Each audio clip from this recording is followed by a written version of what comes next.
Dès son arrivée au pouvoir en septembre 2022, le capitaine Ibrahim Traoré s'est donné pour mission de créer les conditions pour débarrasser le pays des groupes armés terroristes. Sans attendre, il engage alors une restructuration de l'armée avec la création de plusieurs unités combattantes, l'acquisition et l'équipement de ces unités en matériel militaire.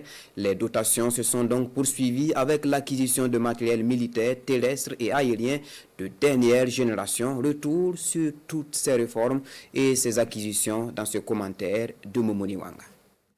À son arrivée au pouvoir le 30 septembre 2022, dans un contexte de défi sécuritaire, le capitaine Ibrahim Traoré a une vision claire de la mission: débarrasser le pays du joug terroriste pour permettre aux millions de Burkinabè dans les villes et campagnes de vaquer en toute quiétude à leurs occupations.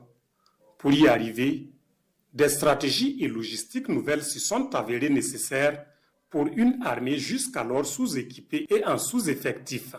Un sous-équipement qui a parfois entamé les efforts consentis par les forces combattantes sur le terrain de la lutte contre le terrorisme depuis près d'une décennie. C'est dans ce contexte que le président du Faso, le capitaine Ibrahim Traoré, entreprend le vaste chantier de restructuration de l'armée. Une restructuration couplée à des dotations et à des recrutements sans précédent dans l'armée burkinabè. Ceci grâce à la volonté affichée au sommet de l'État, où l'on entretient depuis ces dernières années d'excellentes relations diplomatiques avec des États qui partagent la vision du peuple burkinabè.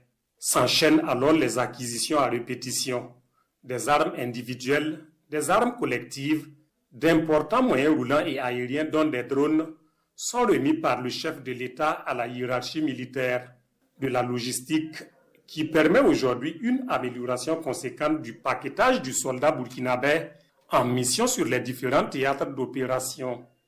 En d'autres termes, c'est la puissance de feu de l'armée qui se trouve accrue.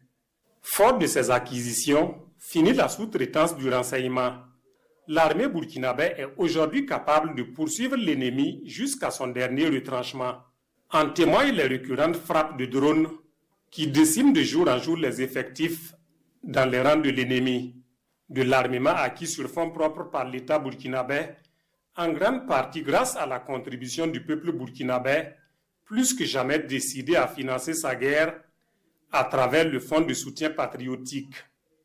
Un financement endogène qui est l'expression claire d'une souveraineté assumée sous le leadership du capitaine Ibrahim Traoré, chef de l'État, président du Faso.